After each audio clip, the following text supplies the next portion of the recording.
नमस्कार, SPN 9 news में आपका स्वागत है। मैं हूं आपके साथ दिनेश कुमार।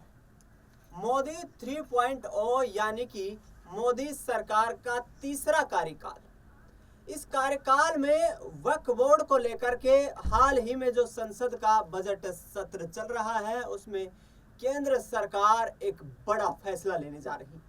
आपको बता दें कि केंद्र सरकार वक्फ बोर्ड की संपत्तियों के अधिनियम संबंधित मामलों में दखल देने के लिए यहां पर करीब 40 संशोधन करने जा रही है। जी हां, बड़ी खबर आपको बता दें कि जिस तरीके से केंद्रीय समिति की तरफ से इस प्रस्ताव को मंजूरी मिल चुकी है और उसके बाद अब केंद्र सरकार जिस तरीके से संसद में इस अधिनियम को लेकर के आने वाली है बजट सत्र के दौरान, ऐसे में आने वाले वक्त में वक्फ बोर्ड की यहाँ पर जो शक्तियां हैं वो नियंत्रित होती हुई नजर आएंगी। आपको बता दें कि 40 संशोधन इन अधिनियमों के तहत किए जाने हैं और ऐसे में वक्फ बोर्ड की शक्तियों को सीमित करने के लिए केंद्र सरकार ये कदम उठाने जा रही है। महिलाओं का प्रतिनिधित्व बढ़ाने की तैयारियां भी वक्फ बोर्ड में की जा रही है, क्योंकि केंद्र सरकार जिस तरीके से जो परिवर्तन नियमों में करने वाली है, उनके आधार पर आगामी वक्त में जब चुनाव होंगे वक्फ बोर्ड के, तो उसमें महिलाओं का जो प्रतिनिधित्व है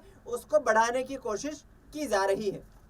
केंद्र सरकार की तरफ से कैबिनेट की मंत्रिमंडल की मंजूरी इस वक्फ बोर्ड अधिनियम को मिल चुकी है और जिसमें अब संशोधन करने की तैयारियां हो रही है। इस विधेयक का उद्देश्य वक्फ बोर्ड के द्वारा मनमानी शक्तियों का प्रभाव कम करना है, यानी कि साफ तौर पर जिस तरीके से कथित तौर पर कहा जाता है कि वक्फ बोर्ड किसी विवादित संपत्ति पर अपना अधिकार जमा देता है और उसके बाद उस अधिकार को वक्फ बोर्ड के नियमों के तहत मान लिया जाता है और उसको सुप्रीम कोर्ट तक चैलेंज करना भी कहीं ना कहीं मुनासिब नहीं समझा जाता है, यानी कि सुप्रीम कोर्ट भी उनमें दखल नहीं कर सकता है। मुस्लिम समुदाय से आने वाले लोगों के एक प्रतिनिधि मंडल की तरफ से ही सरकार में इस नियम को परिवर्तित करने की एक जो है कहीं ना कहीं जो अपील की गई, उनकी तरफ से एक मंजूरी मांगी गई और तमाम जो मुस्लिम समुदाय के संगठन हैं उनके द्वारा सरकार को इन प्रावधानों से अवगत करवाया गया और जिसके बाद केंद्र सरकार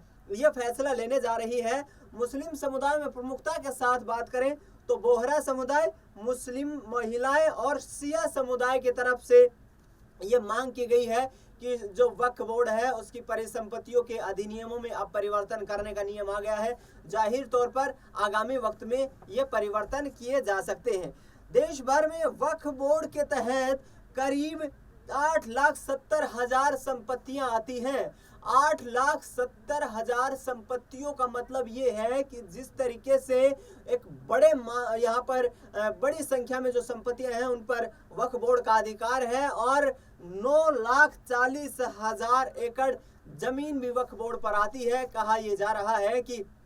देश भर में रेलवे सेना के बाद तीसरी सबसे बड़ी कोई संस्था है, कोई बोर्ड है तो वो वक्फ बोर्ड है, जिसके पास बड़ी मात्रा में परिसंपत्तियां मौजूद हैं। आपको बता दें कि जिस तरीके से बोहरा समुदाय के यहाँ पर तमाम जो प्रतिनिधि मंडल है, पिछले लंबे वक्त से प्रधानमंत्री नरेंद्र मोदी के द्वारा उनसे मुलाकात की जा रही है, बातचीत की गई। बोहरा समुदाय को भारत में असली और इस्लाम की एक परिकल्पना को मानने वाला धर्म भी प्रधानमंत्री नरेंद्र मोदी के द्वारा बताया गया, एक संप्रदाय बताया गया और जिस तरीके से ये कहा गया कि लगातार भारत की उन्नति में जिस तरीके से इनका योगदान रहा है वो अतुलनीय रहा है। महिलाएं लंबे वक्त से इनकी मांग करती हुई नजर आ रही थी। महिलाओं की तरफ से लगातार ये एक मांग थी, लगातार इस पर कहीं ना कहीं प्रदर्शन भी होते रहे, लगातार सरकारों से भी ये जो है कहीं ना कहीं उनके संज्ञान में बातें लाई गई कि वक्फ बोर्ड में महिलाओं का प्रतिनिधित्व भी बढ़ना चाहिए जिससे कि उनको समानता का अधिकार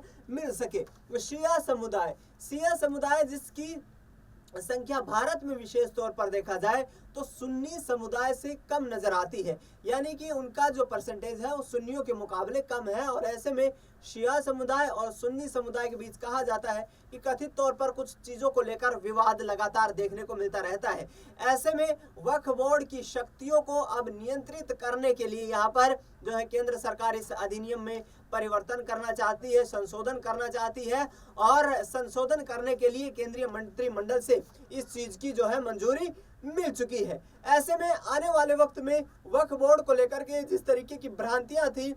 जिस तरीके के यहाँ पर जो बयानबाजियां सामने आती थी, उनके आधार पर तो यही माना जा सकता है कि वक्फ बोर्ड मनमाने तरीके से देश में किसी भी संपत्ति पर अपना अधिकार जताता और वहां पर यदि उसके पास कुछ वैध डॉक्यूमेंट्स हैं या कुछ उसके पास अधिकार दिखाने के लिए यदि कागजात हैं तो उनके आधार पर ही उस संपत्ति को वक्फ बोर्ड की संपत्ति मान लिया जाता है, जो कि कहीं ना कहीं केंद्र सरकार के नियमों के मुताबिक देखा जाए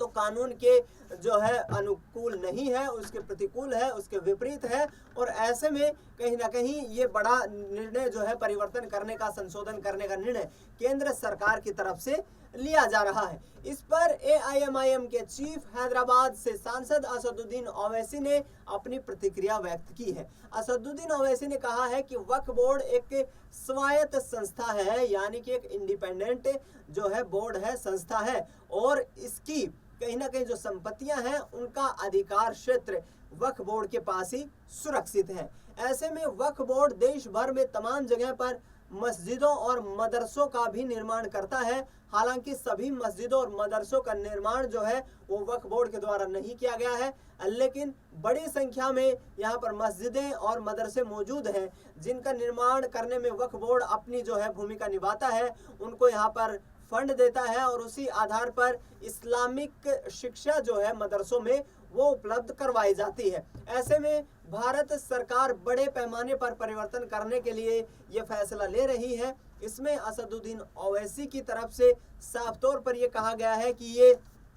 फ्रीडम ऑफ रिलीजन के खिलाफ है, यानी कि धार्मिक स्वतंत्रता का जो अधिकार है उसके खिलाफ ये सरकार निर्णय लेने जा रही है। सरकार ने संसद को तमाम चीजों के बारे में अवगत नहीं करवाया, मीडिया में तमाम चीजें सर्कुलेट की जा रही हैं, जिसकी भी यहाँ पर असदुद्दीन ओवैसी मुखालफत करते हुए नजर आ रहे हैं। उनकी तरफ से ये कहा जा रहा है कि सदन के पटल पर तमाम जो दल हैं उन तक इस बात को पहुंचाया जाना चाहिए था, लेकिन केंद्र सरकार जो है इस वक्त बहुमत में होते हुए कहीं ना कहीं एकाधिकार के रूप में इन चीजों को लेती हुई नजर आ रही है और आगामी वक्त में बड़े पैमाने पर परिवर्तन देखने को मिलने वाले हैं। आपको बता दें कि आखिरकार किस तरीके से जो तमाम शक्तियां निर्धारित होती हैं वक्फ बोर्ड के अधीन, किस तरीके का माहौल तैयार किया जाता है, ये तो एक